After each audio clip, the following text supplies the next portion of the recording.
Tonight on ABC News Live Prime, the new arrest in New York for the bombing of that fertility clinic in California. And tonight, new images of the blast. The alleged bomber killed in the explosion, a second suspect arrested here in New York. How long the pair allegedly planned the attack? Pierre Thomas with new reporting tonight. New video of that stunning drone attack. President Trump today speaking with Vladimir Putin, the Russian leader saying very strongly he will have to respond. Tonight, the flood watch across multiple states at this hour. Smoke from Canadian wildfires triggering air quality alerts from Nebraska to Michigan. Air quality concerns also from Philadelphia to New York to Hartford, Connecticut. And a blanket of Saharan dust now spreading across a different part of the country. Tonight, once President Trump's closest ally, Elon Musk, with another day tearing into the president's spending bill, sending a message to his 200 million followers, urging Republicans to, quote, kill the bill. President Trump is pushing for quick passage, but his own party is deeply divided. The videos fascinate us and fill some with wonder. What's zooming through our skies? UFO enthusiasts believe the government isn't being forthright. Our conversation with the Pentagon's top UFO investigator. Can you say categorically that there is no intact spacecraft or part of a spacecraft that the U.S. government is holding? It might sound like the perfect Italian getaway, great food, stunning views, rest and relaxation. At least that was the plan. The stars of a new film about a couple on a vacation that quickly goes off the rails. They join us here in studio. What's going on here? She took my shirt, She undressed you? making me feel weird. Maybe it is weird. From ABC News World Headquarters in New York, this is Prime with Lindsay Davis. Good evening, everyone. I'm Lindsay Davis. Thanks so much for streaming with us. We begin with the bitter battle for the budget on Capitol Hill. President Trump calls it one big, beautiful spending bill, but now it's facing stiff headwinds and new critics. Once a fierce supporter of the president, it's been a second straight day of Elon Musk's major criticism, telling Republicans today to kill the bill, calling it a disgusting abomination with too high a cost. This is new analysis from the nonpartisan Congressional Budget Office found it would add $2.4 trillion to the federal debt over the next 10 years and cause nearly 11 million people to lose health insurance. The bill would deliver on some of the president's campaign promises, from gutting green energy programs to border wall construction. But now there's a small number of GOP senators who say they won't defend a bill that deepens America's debt. ABC's chief White House correspondent Mary Bruce leads us off from the White House.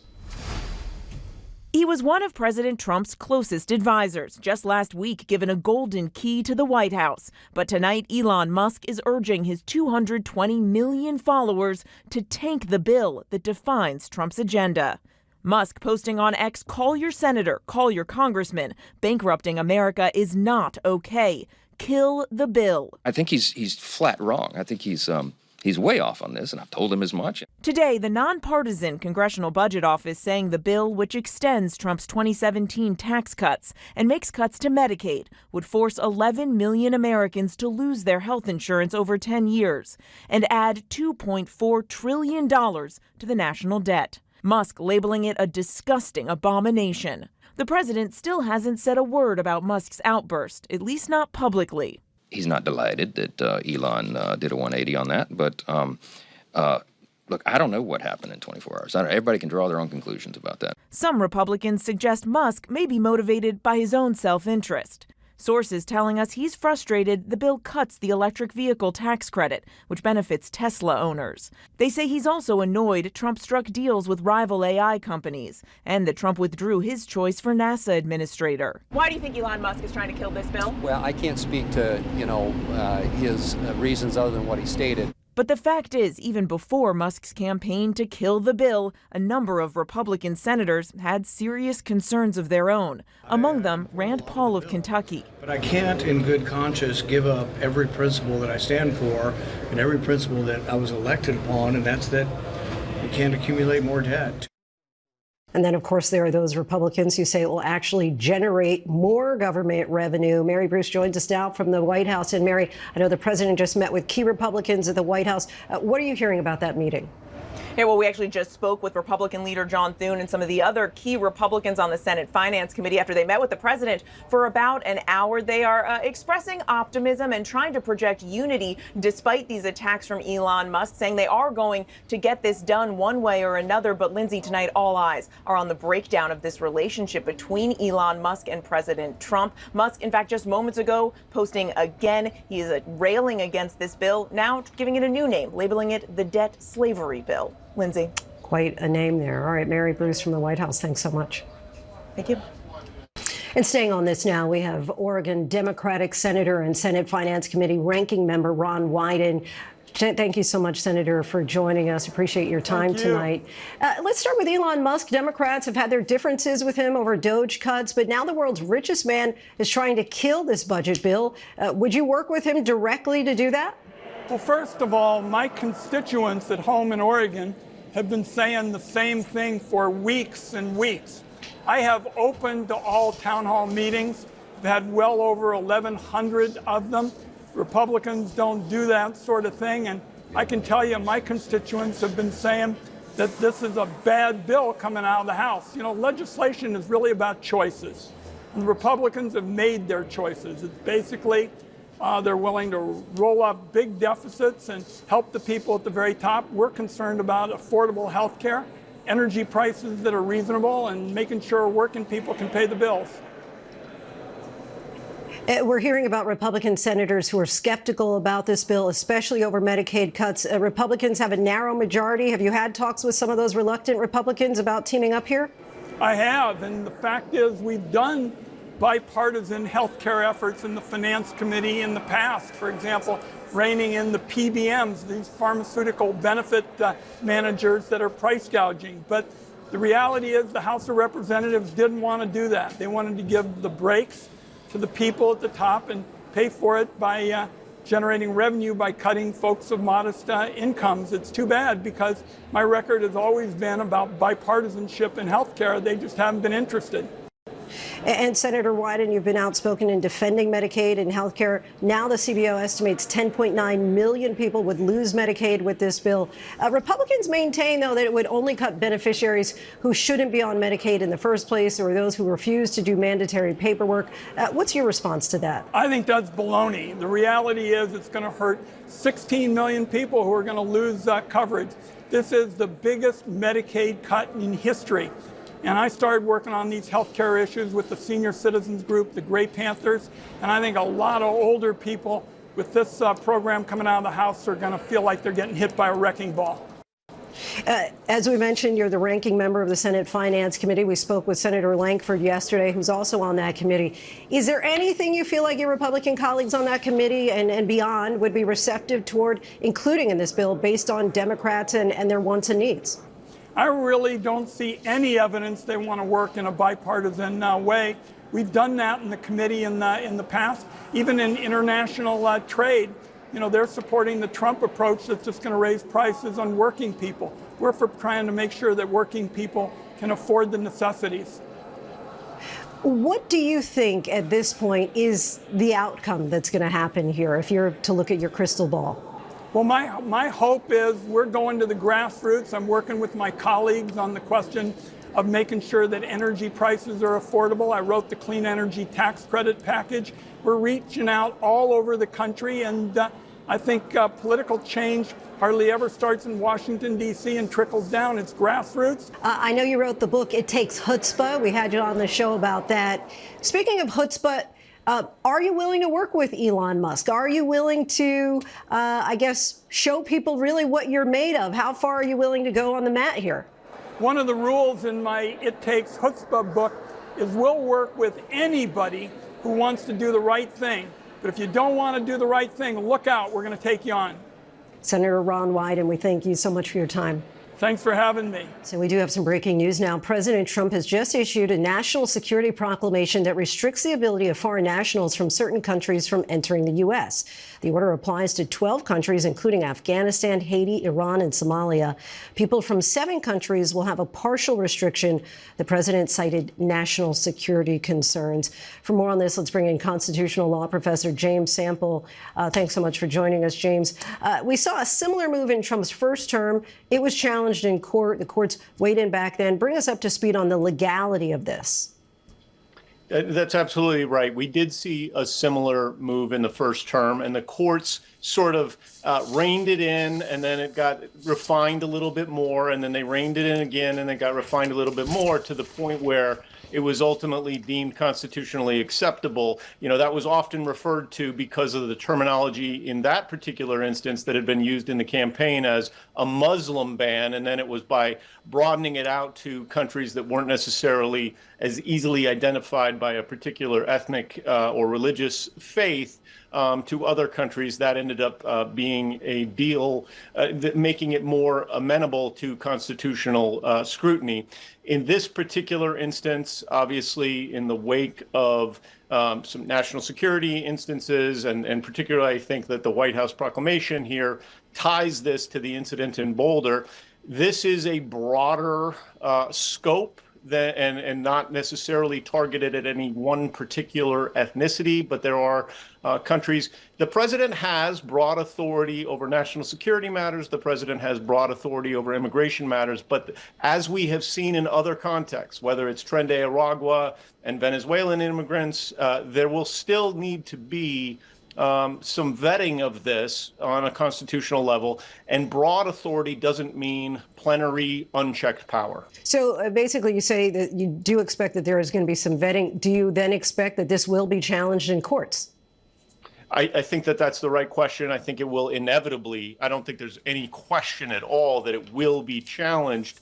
On my first blush, and this is only breaking in the last 30 minutes or so, this looks like it will be more likely to stand up than the initial Muslim ban certainly was to challenge. But I think that in this day and age, I mean, particularly with the aggressiveness of the Trump administration in the first now 140 days or so, the overreach and then having to get pulled back has become a theme, a common theme, really across the spectrum of topics when it comes to the Constitution and comes to the relationship between the presidential power and the Constitution being checked by the courts. Yes, I think this will be challenged. I think it's too early to say whether or not it will be successfully challenged. And as you mentioned, this is breaking in this moment, so we're just all starting to get our eyes on this proclamation. Based on what you've seen so far, does anything in particular stick out to you? Well, I mean, there's certainly some geographic commonality to the countries, but then there's also, there are exceptions to that commonality. And I think that that's probably savvy on the part of the White House. I suspect that whoever's really behind this, it's probably not Donald Trump, it's probably Stephen Miller or others in the inner circle of the White House. They learned some lessons from 2016, and I think that what stands out to me here is that it is not as easily susceptible to the very obvious charge of targeted discrimination on race or religion, the so-called suspect classifications that the initial Muslim ban was. So I think that what stands out to me, to answer your question, is they are learning some of the lessons that they didn't know from the first administration. James Sample, our thanks to you. Really appreciate your insight. Thank you. New video shows the moment a fertility clinic in Palm Springs was bombed. And tonight, officials have arrested a suspected accomplice who allegedly supplied the bombers with 300 pounds of bomb-making ingredients. Here's ABC's Chief Justice correspondent Pierre Thomas. Tonight's stunning new video from inside the building. At the moment that powerful bomb nearly destroyed that California fertility clinic, as the FBI says the suspect killed in the blast had an accomplice. Daniel Park is accused of helping Guy Bartkus, who died in the explosion, to develop an ammonium nitrate car bomb, similar in design to that used in the Oklahoma City terror attack in 1995. The FBI claims that Park sent Bartkus more than 180 pounds of ammonium nitrate and that the two experimented on the device in his garage in mid-January. We believe that Park had knowledge of how to create an amphibomb ammonium nitrate fuel oil bomb. Park was arrested at JFK International Airport Tuesday after being deported from Poland, where he had been detained at the request of the DOJ. Authorities say he fled the U.S. to Warsaw 2 days after that Palm Springs bombing, which left a debris field of more than 250 yards in diameter. You can hear the power of the explosion that also injured 4 in an exclusive new video obtained by our station, KABC. Just a devastating impact. Pierre Thomas joins us now. Pierre, what can you tell us about how they chose their target? Well, the FBI claims the 2 men targeted the clinic because they want the human race to become extinct. The FBI is calling them so-called nihilist extremists. That's a brand new term, Lindsay. Pierre Thomas for us. Thanks so much, Pierre. Pleasure. Now to the case of a father accused in horrific murders of his 3 young daughters. Authorities have a new warning tonight. Here's Kena Whitworth. Tonight, federal, state, and local authorities in Washington searching the wilderness for Travis Decker, who they say killed his 3 young daughters during a court-approved visitation. Decker, according to authorities, is former military with extensive training. We will not rest until Travis is located. On Friday, their mother, Whitney, reported 5-year-old Olivia, 8-year-old Evelyn, and 9-year-old Peyton missing after they didn't return from a planned visitation with Decker, who, according to court documents obtained by ABC News affiliate Como, was not authorized to have overnight visits with the girls and was experiencing mental health issues. But authorities say there had been no prior issues with visitation. There were reported concerns of Travis being homeless and financially stressed recently. Whitney was clear that during the exchanges that had occurred in the past, that Travis was very communicative with her in any deviations from the parenting plan. On Monday, a deputy found Decker's white GMC Sierra with 2 bloody handprints on the back near a campground in Leavenworth, Washington. The girls' bodies found down an embankment. They appeared to have been asphyxiated. All 3 girls attended Lincoln Elementary School in Wenatchee. The entire community coming out to pay their respects. Classmates writing messages in colored markers, trying to process the unthinkable. Today, the jury heard new chilling testimony in the trial of Sean Diddy Combs. A witness described the moment she says Combs dangled her over a 17th floor balcony. Our Aaron Katersky reports from the courthouse. Tonight, harrowing testimony of fear and danger at the trial of Sean Combs, where a friend of his ex-girlfriend Cassie Ventura told the jury Combs once dangled her over a 17-story balcony. Designer Brianna Bongolan joining the chorus of witnesses testifying that Combs was violent. He concedes he could be, but denies it was part of any sex trafficking or racketeering. In 2016, Bongolan said she was sleeping at Ventura's apartment when she woke to Combs shouting and banging on the door. On the balcony, she testified Combs lifted me and then had me on top of the rail. For a split second, she said, I was thinking I was going to fall. She claimed Combs pulled her over the rail and threw her onto furniture. I had a bruise on the back of my leg and back and neck pain, Bongolan testified. I had night terrors, paranoia, and I scream in my sleep sometimes. Another time, Bongolan testified Combs came up really close to my face and said something like, I'm the devil and I could kill you. Combs denies the claims, and the defense tried to hammer inconsistencies between Bongolan's testimony and her 2024 civil lawsuit. And Bongolan admitted on cross-examination she and Cassie Ventura had a drug problem. We'll see how that impacts the jury. And Aaron Katersky joined us now. Aaron, what can we expect at trial tomorrow? Bongolan is going to be back on the witness stand here tomorrow, Lindsay, for more cross-examination. And she's going to be followed by another alleged victim testifying under the pseudonym Jane. According to federal prosecutors, Jane is going to tell the jury that Sean Combs subjected her to unwanted sex and sex performances called freak-offs with male prostitutes. Lindsay? Aaron Katersky for us. Thanks, Aaron. At the Boston trial of Karen Reed, who's accused of hitting her police officer boyfriend with her SUV, the jury was shown images of the two as a loving couple less than an hour before he is believed to have died. The defense tried to chip away at the prosecution's timeline, calling a snowplow driver to the stand. Our Matt Gutman is back on the case tonight. Today, the jury's seeing Karen Reed and her Boston police officer boyfriend John O'Keefe as a loving couple, less than an hour before prosecutors allege a drunk and angry Reed rammed O'Keefe with her SUV, killing him. Stop. What do you see? So I see John giving Karen a kiss on the forehead. The defense showing this grainy footage from a bar as a friend who was there described that touching moment. It just stood out to me. I was like, wow, that's the sweetest thing I've ever seen. The defense also working to undercut the prosecution's theory that O'Keefe's body was lying on the edge of this lawn by about 12:30 that morning when Reed allegedly hit him. The defense calls Brian Laughlin.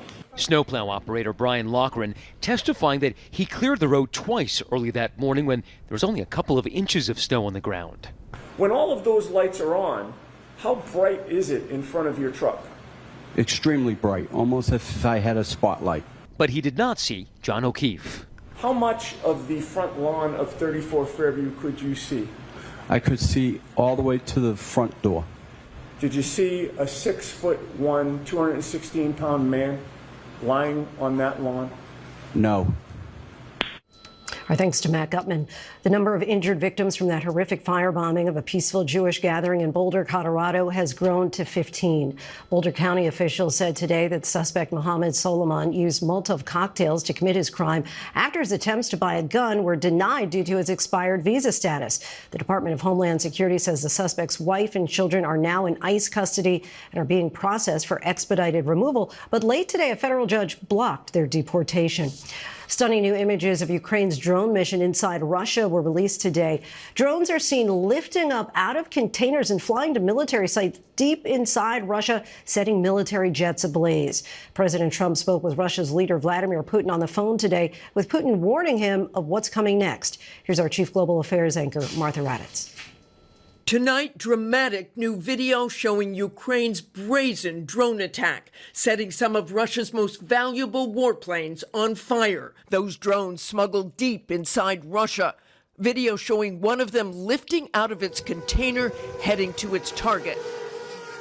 Vladimir Putin, according to President Trump, vowing retaliation after a 1-hour phone call between the leaders. President Trump posting, Putin did say, and very strongly, that he will have to respond to the recent attack, and acknowledging it was not a conversation that will lead to immediate peace. The Ukrainians sent a swarm of more than 100 drones descending on multiple airfields, crippling Moscow's nuclear-capable warplanes, setting them ablaze.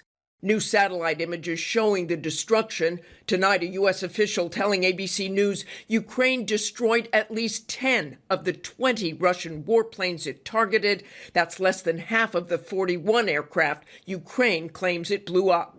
And just 24 hours ago, Ukraine with this underwater attack, bombing the only bridge connecting Russia to occupied Crimea.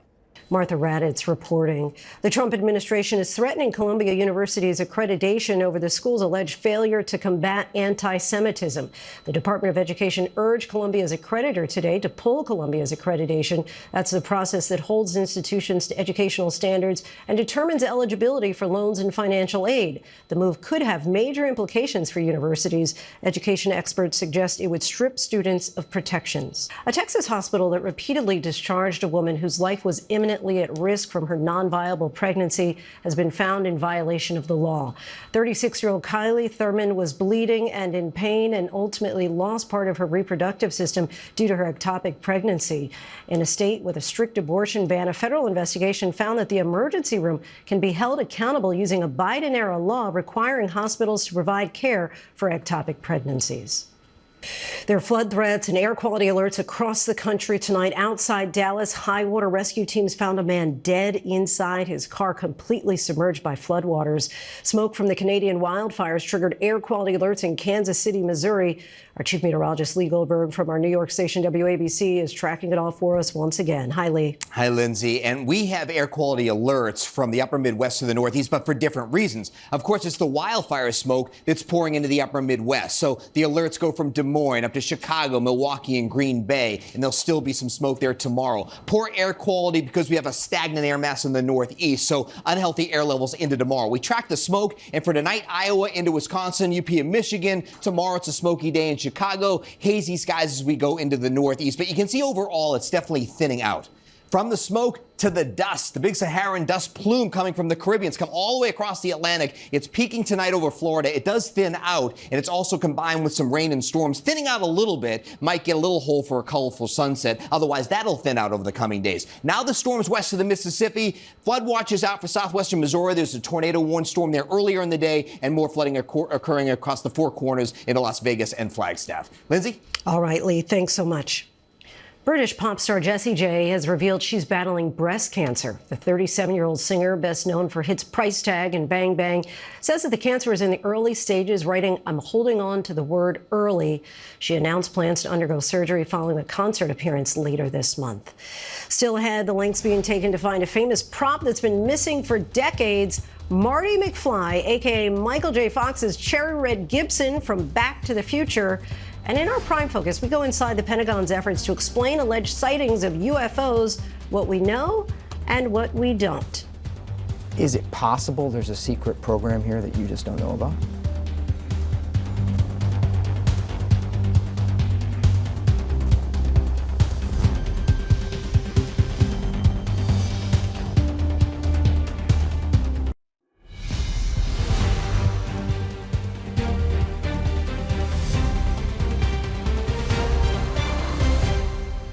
Welcome back, everyone. You've probably seen some of the mysterious videos, unidentified objects appearing to zoom through the sky, defying physics. We're talking, of course, about UFOs, or as the government calls them, unidentified anomalous phenomena. President Trump took office vowing radical transparency across the board, and that has UFO investigators hoping the government will be more forthcoming about any secret information related to potential non-human intelligence and advanced threats. So what do we know right now, and are we any closer to solving hundreds of cases that have captivated public interest and fueled conspiracy theories for years? In tonight's Prime Focus, our Devin Dwyer took those questions to the Pentagon's top UFO investigator.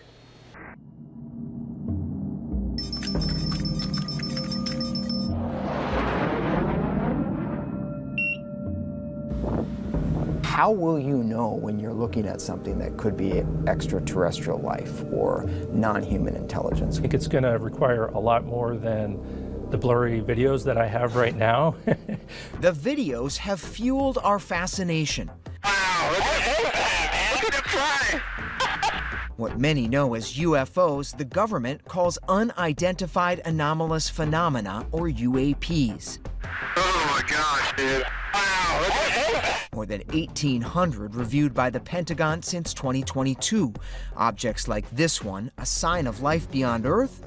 Or could it be a cutting-edge technology developed by an adversary? It's a potential problem, a national security problem, a safety of flight issue. Potential non-human intelligence. Perhaps. John Kozlowski is the top U.S. official tasked with investigating UAPs. You've been solving problems for years in your career. Are these some of the toughest problems you've had to tackle as a scientist? They are. Kozlowski leads the Pentagon's All-Domain Anomaly Resolution Office, created by Congress 3 years ago to detect, identify, and attribute mysterious objects of interest in the air, in outer space, and even underwater. Now the office answers to President Trump. How much of a priority is this work for President Trump and Secretary Hegseth? No new directives, but lots of support. We seem to have the full support of the administration. Would you ever open up Roswell and let us know what's really going on there? So many people ask me that question. The commander-in-chief has been a UFO skeptic. It's never been my thing, I have to be honest. I have never been a believer. But Trump has also hinted that the government may know more than it's letting on. I won't talk to you about what I know about it, but it's very interesting. But Roswell's a very interesting place with a lot of people that would like to know what's going on. The president is now vowing unprecedented transparency in his second term, giving UFO enthusiasts across the political spectrum hope for fresh answers about those mysteries. Kozlowski has accelerated the release of intensive investigations, a team of several dozen experts poring over video clips, radar data, eyewitness accounts, and deploying mathematical analyses to determine the most likely explanation for each UAP. Obviously, that is an interesting anomaly. One of the most recent resolutions, this object spotted by a U.S. military drone, seeming to fly through the hot exploding ash of Mount Etna as it erupted in 2018. No known technology is capable of flying in those conditions. And what is it, do we think? It looks like it's probably a 1-foot wide balloon. Yeah, floating with the wind. Yep. Like a birthday balloon. Yeah, could be. This object, racing across Puerto Rico in 2013, mesmerized investigators for years. Watch as it appears to split into two, then dip into the water before disappearing out of sight. with very careful analysis of the metadata, taking into account where the camera was pointing, we were able to assess that this is actually an object that is flying just a few hundred feet above the ground and is maintaining a flight path consistent with the wind over the airport the whole time. So it doesn't actually dip into the water, it's a mirage. Exactly, yep. It's just an artifact of the sensor. Most of the cases are readily explainable, Kozlowski says. Large birds, balloons, debris, or drones. Is your goal to resolve every case that comes in? So our hope is to be able to triage them, identify those that have the best scientific data, the nexus with national security interests, and the true anomalies behind them, and focus our attention on those really anomalous cases. How many ballpark are in that category right now? It's several dozen, but it's a couple percent of the overall.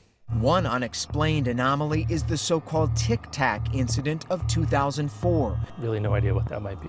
Navy F-18 pilot David Fravor spotted the object off the California coast, seeming to move at impossible speeds. He spoke with ABC News in 2017. We're in a clockwise flow, going from 12 to 3, and it starts going from 6 to 9. And it's coming up, and we're going down. We start to cut across. It rapidly accelerates, climbs past our altitude, and disappears. That's the last we saw of it. Any progress? Not much. There's not a lot of scientific data available. Is there a procedure for making it public if you think you've actually found it? Non-human intelligence? So there's no precedence for that, obviously, but I think that we would take that up through the Secretary of Defense and allow him to make that decision. Critics of the Pentagon effort say it has been hobbled by staffing shortfalls, bogged down by bureaucratic confusion, and mired in excessive secrecy. Whistleblowers testifying before Congress have claimed the government is still hiding evidence of non-human intelligence. I was informed in the course of my official duties of a multi-decade UAP crash retrieval and reverse engineering program. Lawmakers from both parties have proposed legislation to force federal agencies to disclose more information, but Congress has yet to pass it. When you have only certain information that's shared with the American people, that's when conspiracy theories happen. And it's in my opinion that conspiracy theories can be detrimental. The issue is when we mix secrecy with a stigma, and that we create such a stigma around a phenomenon that it becomes difficult, if not impossible, for agencies, for academics, for people to look at the issue seriously. Mike Gold is a former associate NASA administrator who served on the agency's UAP independent study team.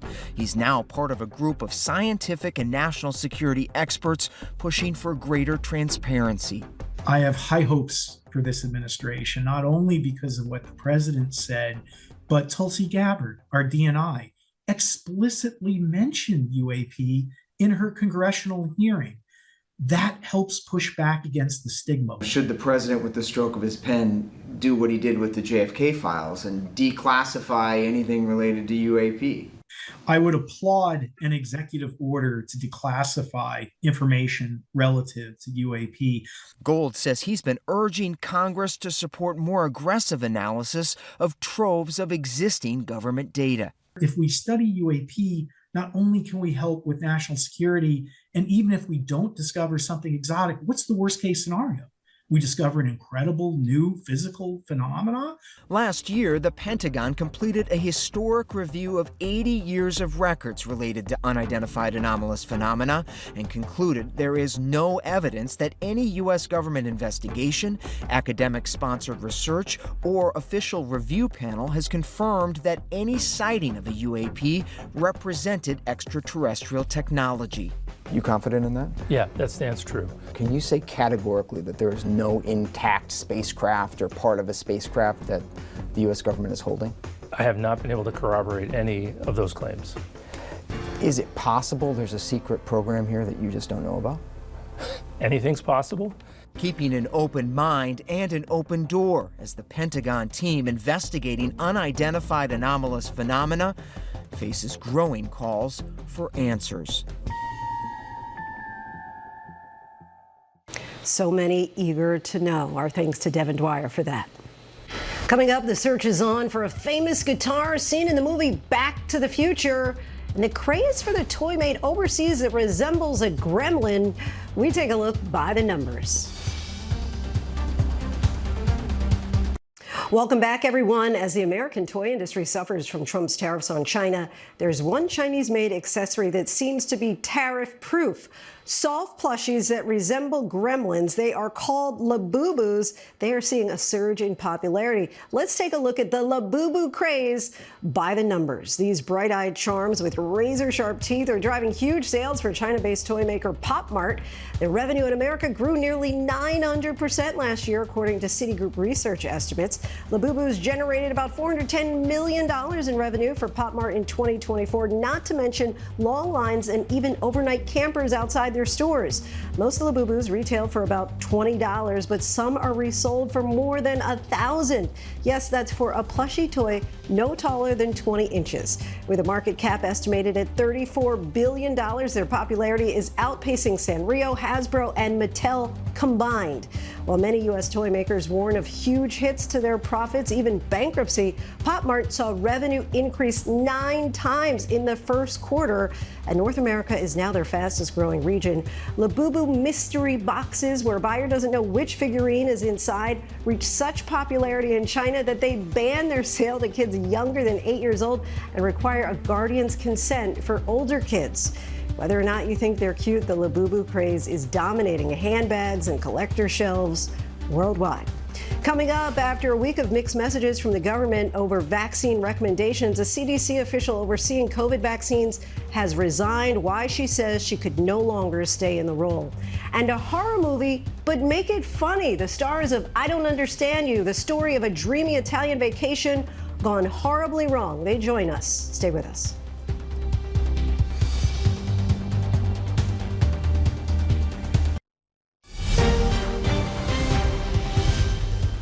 President Biden's former press secretary is leaving the Democratic Party. We'll tell you why.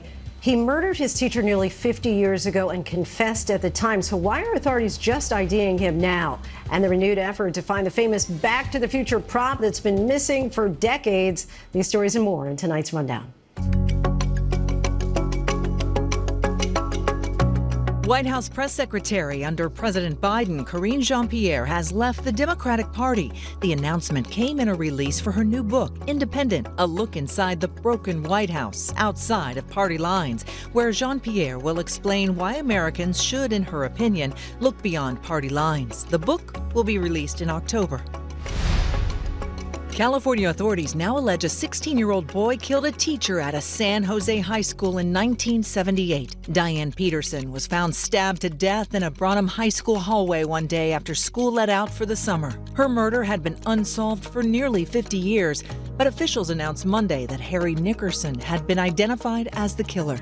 Nickerson, who died in 1993, was long considered a suspect, but the case was ultimately solved after investigators this year learned he had confessed the crime to a family member just minutes after the murder. The district attorney's office says they will not file charges against the family member. A CDC expert who oversaw the agency's COVID vaccine recommendations has resigned. Dr. Lakshmi Paniaktakopoulos said in her resignation letter that she felt she could no longer help the most vulnerable members of the population.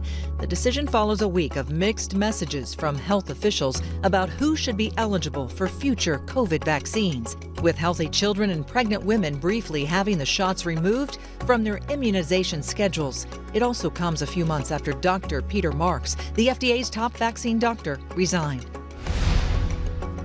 Officials say more than 400 arrests were made in a nationwide crackdown on retail theft. The effort was led by the Cook County State's Attorney's Office in Illinois. CNBC reports the initiative against organized retail crime involved more than 100 jurisdictions across the country and over 30 major retailers, including Walgreens, Home Depot, Macy's, and Target. In a battle of American tennis stars, Coco Gauff advanced to the French Open semifinals. The second-seeded Gauff beat Madison Keys in a tense 3 sets to advance to her third semifinals at Roland Garros. Gauff will now face Lois Boisson, a wild card entry, making her Grand Slam debut. The search is on for a guitar famously used in Back to the Future. The cherry red Gibson ES-345 was used by Marty McFly at the 1950s high school dance in the famed 1985 movie. But the guitar had been missing ever since 1989, when the filmmakers were unable to find it when making the sequel. Gibson has now started a campaign to find the guitar, recruiting Back to the Future stars like Michael J. Fox and Christopher Lloyd to help. It's somewhere lost in the space-time continuum, or it's in some teamster's garage. It sounds like the perfect Italian getaway. Great food, beautiful views, total relaxation. Or at least that was the plan. In the film, I Don't Understand You, Nick Kroll and Andrew Reynolds play a couple on a pre-baby vacation that quickly goes off the rails. But can love conquer a total and utter meltdown? Let's take a look. What's going on here? She took my shirt. She undressed you? Making me feel weird? Baby, it is weird. I was dirty. Hey, what is going on? Joining us now, the stars of the film, Nick and Andrew. Thank you both so much for joining us. Thank you for having me. So, Nick, let's start with you. Let's talk about the characters and this adventure they find themselves on. So it's a movie about a couple who've gone to Italy on vacation. They're hoping to sort of salvage their marriage. They've tried to adopt unsuccessfully. Can I ask, is this ABC News Live, ABC News Live Prime? That's right. Lindsay, did you have any say about what the show was called? Actually, I did not. Right? I love that this all so quickly has turned tables. Yes. Well, I did not. ABC News Live Prime. It's a hard thing to say. ABC News. It doesn't just roll off the tongue. But now we just call it Prime. Okay, you just call it Prime. Okay, because Yes. for my vocal warm up, I do ABC News Live Prime. ABC News With Live Lindsay Prime. Davis. With Lindsay. Thank you. ABC News Live Prime with Lindsay Davis. ABC News Live Prime with Lindsay Davis. ABC News Live Prime with Lindsay. That's really good, baby. This is a commercial. Yeah, you could use that as a promo. Free of charge. We're here to help. So tell us about the adventure. Well, adventure is the correct word. The movie really starts off as this very kind of sweet, almost like rom-com about these two guys, but then takes a very sharp turn. And I think it's we start to murder a bunch of people. We accidentally murder someone, and it just snowballs. You know, like how that happens on vacation. Do you know what I mean? Yeah, for like some, it traveling does. internationally, you've probably covered a lot of those stories. We've covered those people. Yes. And there's so many shows dedicated to that, but there haven't been enough fictional films about that. You guys have great chemistry just in real life, but you also are able to translate that on the screen. I know you've worked together before, but how do you feel that you're able to get that magic? Well, we didn't really. I mean, I should lie and maybe say that we were like, we really like had to, as actors, really dove in there. But no, I just love hanging out with this guy, and we didn't really discuss too much before we get started in terms of like what was our dynamic going to be like playing this married couple. And you know, we're both, Nick is married, I've been in a long-term relationship. I think that we both sort of understood kind of, you know, where they were going or how we should sort of inhabit these people, but there wasn't a lot of planning. And our directors, David Craig and Brian Crano, are a real life couple, and this story is loosely based on kind of two elements that happened to them of trying to adopt a baby that they were kind of scammed out of, and then had a nightmare vacation to Italy, and they merged those two things. So they were on set with us. So it was also like very easy to kind of dig in and dive in because they were there. And you will obviously, as I said, you'd worked together before in Nick's Emmy Award-winning series, Big Mouth. Want to take a quick look at that? What can they possibly... Oh, Matthew, lock this boy down. Okay. Say something sexy. Am I a 20th century housewife? Because I want to do laundry on those washboard abs. Very funny. That was actually 8 seasons long. How does it feel to close that chapter? It was sad in a lot of ways. I loved getting to be a little part of that show, and Nick created such a hilarious and very heartfelt series that I think when it started, I didn't predict 8 years. Did you? I predicted 12, so 8 is a massive disappointment. It's a massive disappointment. Yeah, I'm sorry to bring that up. Yeah, thanks for kind of twisting the lemon right on top of an open wound. But no, it was doing the show for as long as we did with all these friends, like old friends from childhood, and then people like Andrew, who I had admired and we were able to work with, made us only closer friends, and then opened the door for something like this to come around, like the movie, where we knew we really liked working with each other, and then we were able to really explore that. And to go to Rome to shoot this movie in Rome was like, although I will say that like we got to a point where it was like enough with the pasta. Enough with the beautiful architecture and history. Like, we get it, it's old. Yeah. You guys are such a fun duo. I really appreciate you coming on the show. Thank you very much. I Don't Understand You hits theaters June 6th, and the final season of Big Mouth is streaming now on Netflix.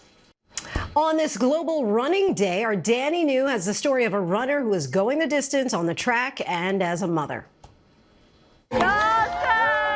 This is Stephanie Case. She's an ultra-distance runner, and here's another thing to know about her. She just won a 100-kilometer race while continually stopping to nurse her newborn. Any new mom out there will know we are the best at multitasking. This was the 42-year-old Canadian's first race in 3 years after what she calls a challenging pregnancy journey that included multiple miscarriages. She had her daughter, Pepper, back in November, and during this competition in northern Wales, she linked up with her partner and baby at 3 different aid stations. When you're breastfeeding, your kid can pick up on your own energy. So when I got into the aid station, I needed to try to forget that I was in a race and get into a calmer state. And listen to this. Stephanie only intended for this to be a warm-up race to get comfortable competing again. So when it was over, she did not even realize she had finished in first for the female runners.